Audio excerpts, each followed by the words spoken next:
Cari pasangan yang boleh bekerjasama, yang memahami, yang bertoleransi, yang boleh bertolak ansur.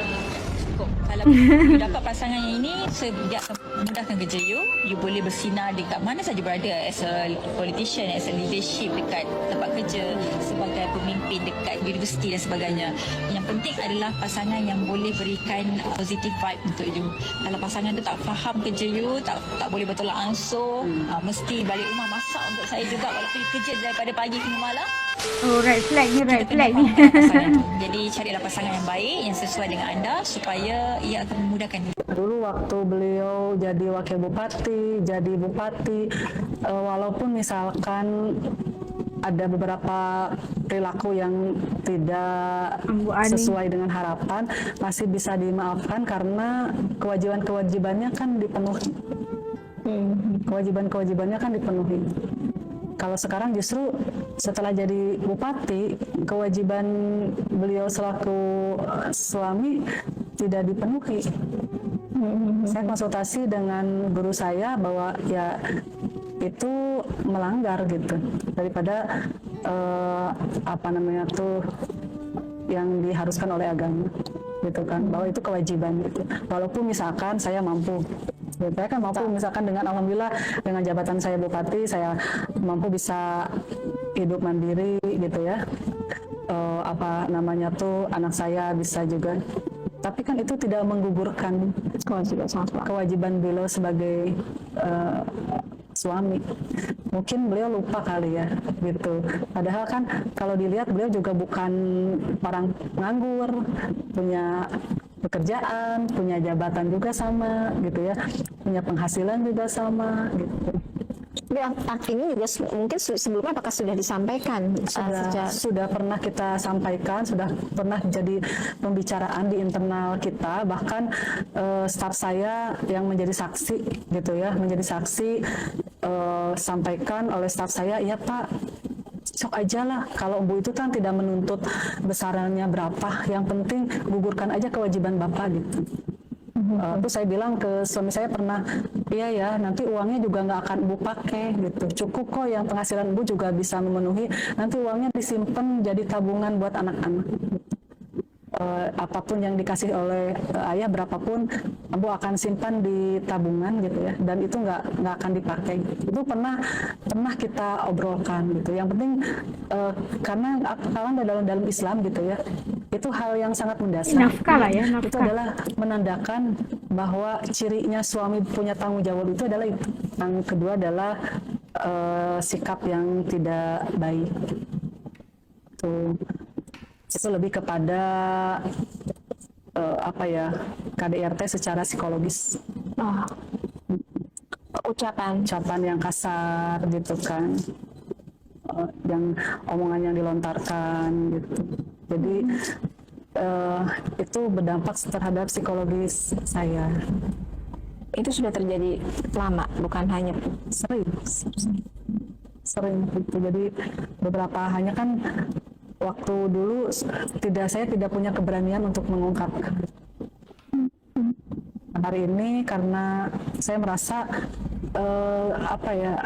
sudah cukup, ini harus kalau bahasa ke anak itu ada bahasa orang tua ke anak ya. Kalau dalam bahasa Sunda itu ngawarah, mendidik.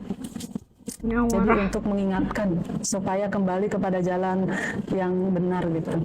Materi ketiga itu adalah kaitan dengan tidak transparannya, tidak terbukanya manajemen keuangan. Jadi saya tidak tahu penghasilan suami saya berapa pastinya. Saya juga tidak tahu berapa aset yang dimiliki oleh suami saya, kecuali di LHKPN gitu. Atau di titiknya aset suami saya itu di mana aja, nggak tahu sampai sekarang.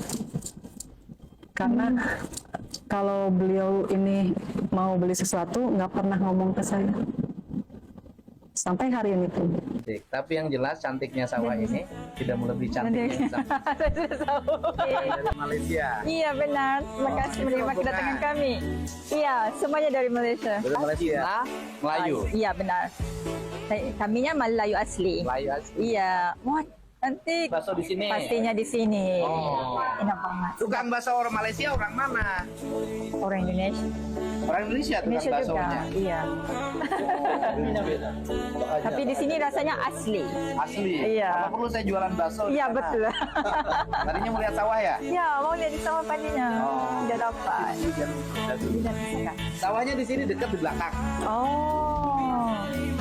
Di belakang rumah sini. Tadi sepanjang jalan tadi masuk ke kampung nampak di sebelah kanannya, di sebelah kirinya ada sawah padi, Oh, ada iya. Udah lihat sawah kan? Iya, pelancongan. Udah. Karena turis dari luar datang ke sini. Banyak orang. Matanya Kang Dari Dedi itu Malaysia kalau juga kita banyak. lihat. Indonesia juga. Udah banyak kan.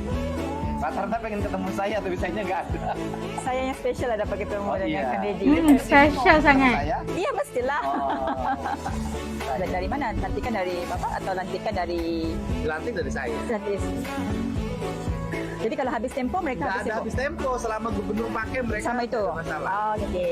Makanya Kita mau pergi lihat sawah padi. Berpayung. Di ya, sawah padi. Lembur Pakuan. Lembur Lembur Pakuan. Di Lembur Pakuan. Lembur itu maksudnya kampung. Kampung. Kampung di sawah padi. Di Lembur Pakuan. Sana? Iya benar sama. Kami juga panggil beras. Iya sama. Sawah padinya sudah diderap, Sudah tiada, sudah dipotong untuk dijadikan beras. dijadikan beras, Lantikan nasi. Sudah tiada macam Kejo. orang Sabah. Atau mam. tua, mam, muda. Nggak ada, ini ciri khas Indonesia dan ciri khas sini Jawa Barat. Iya, Garut. Ini memang kandangnya harus kuat, Ya, sebabnya dia harus akan jatuh, harus tanduk. jati. Kalau Ya. enggak, ini hancur. Oke, ya benar. Bekerja. Ya, kita Untuk bekerja rakyat. untuk rakyat. Kamu adalah orang yang pertama berjalan bersama aku di pematang sawah ini. Oh iya benar. Iya. Tipu. Tapi saya juga menjadi orang yang terakhir. Apapun semoga yang baik-baik aja Bu Ani gitu kan. Kita tahu antara yang berlaku. Kita nggak tahu, kita sebagai orang luar nggak tahu apa yang sebenarnya berlaku antara KDM dan juga Bu Ani gitu kan, kita nggak tahu. Dan kita mengharapkan yang terbaik juga. Yang udah berlalu tuh biarkan dia berlalu menjadi kenangan dan juga sejarah dalam kehidupan, dan pastinya akan menjadi pelajaran dan pengajaran juga buat kita gitu. Dan kita melihat tadi bagaimana ciri-ciri seorang lelaki lah, pasangan yang diimpikan oleh Mbak Rara kita gitu. Suka yang memahami pasangan itu, perlu saling memahami, perlu saling menghormati. Kalau kita itu saling memahami itu maksudnya kalau dia memahami kita, walau di mana juga kita berada itu kita pasti akan shine gitu, akan bersinar dengan jayanya. Tapi kalau nggak ngerti antara sesuatu pasangan lah ya, pasti akan ada berantem terus gitu, gitu kan, karena nggak ada persefahamannya, itu masalah akan terjadi. Dan ya tadi ada klipnya Mbak Ani juga yang mengatakan tentang KDM, tentang soalnya lebih kepada yang paham tadi nafkah lah ya, soal nafkah, transparansi dan sebagainya, itu adalah hubungan rumah tangga. Tapi apapun yang sedang berlangsung viral Malaysia Indonesia pastinya Bapak Aing bersama dengan Mbak Rara, kita mendoakan yang terbaik untuk tahun kedepannya 2026 yang kita pikirkan akan memberikan satu sinar harapan barulah ya. Dan kita lihat bagaimana apa yang dimaukan oleh Mbak Rara yang mahu saling memahami antara satu sama lain, ada chemistry antara kedua-duanya, pasti akan membawa kebahagiaan yang sampai ke ujungnya. Walau di mana juga berada, pasti keduanya pasti akan sukses gitu. Kita mengharapkan itu pastinya. Kalau menurut teman-teman Aske gimana? Gitu komen di bawah supaya juga bisa tahu rasa dan pandangan teman-teman Aske channel ini tentang apa ya, karena kita prediksi 2026 kriteria bakal suami lah ya Mbak Rara kita ini. Kita mendoakan agar 2026 membawa kabar-kabar gembira buat Malaysia Indonesia, insyaallah. Sampai jumpa lagi insyaallah di lain video. Assalamualaikum semuanya, jaga diri, hatur nuhun.